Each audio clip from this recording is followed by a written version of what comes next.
everyone. This is Callie and Joan from Q&A, a podcast by President Lincoln's Cottage. As we strive to answer the questions for the show, we've encountered a wide variety of stories, conversations, and discoveries, not all of which fit directly within the main episodes. However, we don't want to keep all this good stuff to ourselves. This bonus episode accompanies episode 2, Is It Okay to Call Her Aunt Mary?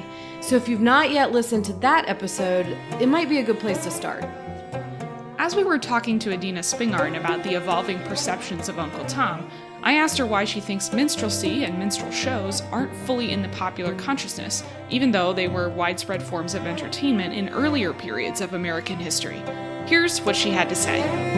So I have a lot of thoughts about that, because the second book that I'm working on right now is about race in Hollywood, and it's actually about censorship of racial material in Hollywood films. But anyways, I think one of the reasons that we don't really remember minstrelsy is that its major figures were very easily and seamlessly incorporated by radio in the movies. So if you think about the kind of major figures of the minstrel show, you had a kind of comic black figure, or a comic blackface figure, and you'd also have a sort of slave figure pining away for the old plantation home, kind of menial figure, and then the comic figure. And these are sort of the two kinds of roles that existed for black actors in the early years of Hollywood, and really continued for a long time. And that was what, in the 1940s, the NAACP was really trying to push against the sort of exclusive casting of black actors as in comic roles or menial roles. So the minstrel show doesn't disappear so much as get recycled. I found myself thinking about conversations I've encountered about the representation of people of color, including African Americans, on film and TV today, and the ongoing efforts to expand the roles people are quote-unquote allowed to play.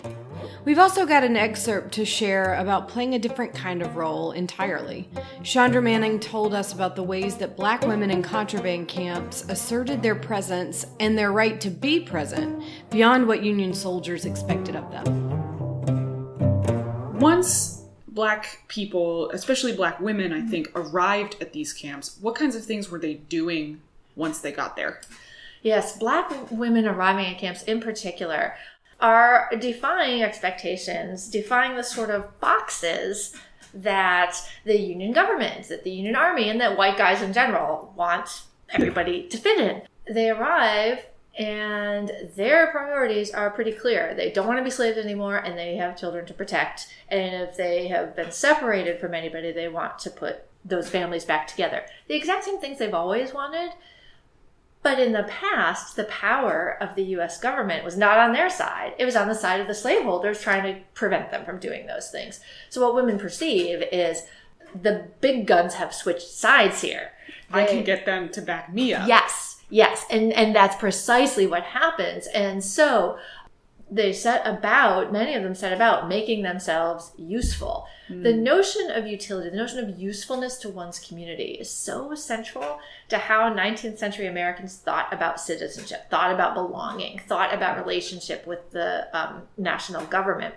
I do not mean to suggest that enslaved women have read treatises on citizenship or anything, but they quickly grasp that usefulness, making oneself useful, is a way of gaining respect. Yes, it's a way of gaining respect. It's a way of gaining access to a source of power that might be able to ally with their desires and not their owner's desires. And so they cook and they nurse. And nursing is a big deal. More Civil War soldiers, many more, die of disease than battle wounds, as is well known. What is less well known is that the chief determinant in terms of mortality, hospital to hospital, throughout the Civil War is the presence or absence of nurses. It has everything to do with sanitation, I suspect. So the fact that that many of them nurse is actually a direct contribution to the war effort. Another thing they do in droves is laundry, which sounds sort of, oh, isn't that cute? There they are, scrubbing. But it is not cute at all. It's a monumental task, and B, again, directly connected to the stopping of the spread of disease. Yeah. Some serve as spies, and they sometimes serve doing the exact same things men do. They load and unload cargo when it comes in by rail or by boat. They, especially in the Mississippi Valley theater, when the U.S. government starts putting acres back into cotton cultivation, they're in the fields. That's who's tending the fields, especially after Black enlistment happens. That's who's hoeing, and that's who has hoed anyway. That's who knows how to plant cotton. Mm-hmm. So but they're doing it for the U.S. government. So they force a reckoning for white Union soldiers and white Union officials who want women to fit into particular boxes. And those boxes don't include useful contributor to the national government, but these women put themselves in those boxes. They put themselves in those boxes. They break the box, actually, but they put themselves in that position. And they really are able to extract a wartime recognition from the U.S. government of themselves as useful contributors that was unimaginable before the war and sadly would sort of disappear after the war. But in this moment of crisis, when the nation's life is on the line, and all of a sudden this white provost marshal has to choose between the claims of some white rich guy who used to be able to claim the protection of the Union government, U.S. government, or a Black woman who's doing laundry in aid of that government, all of a sudden her claim trumps his claim, and he goes home empty-handed, and that is different. That's so cool. It is new. It is so different from before the war. We hope you've enjoyed this little something extra. We'll see you in 2 weeks with our next full episode. This episode was produced by me, Joan Cummins, and Callie Hawkins. Music for Q&A was written, performed, and is copyrighted by Clancy Newman. Q&A was possible thanks to generous supporters of President Lincoln's Cottage. To find out how you can support this podcast and other programming, visit www.lincolncottage.org.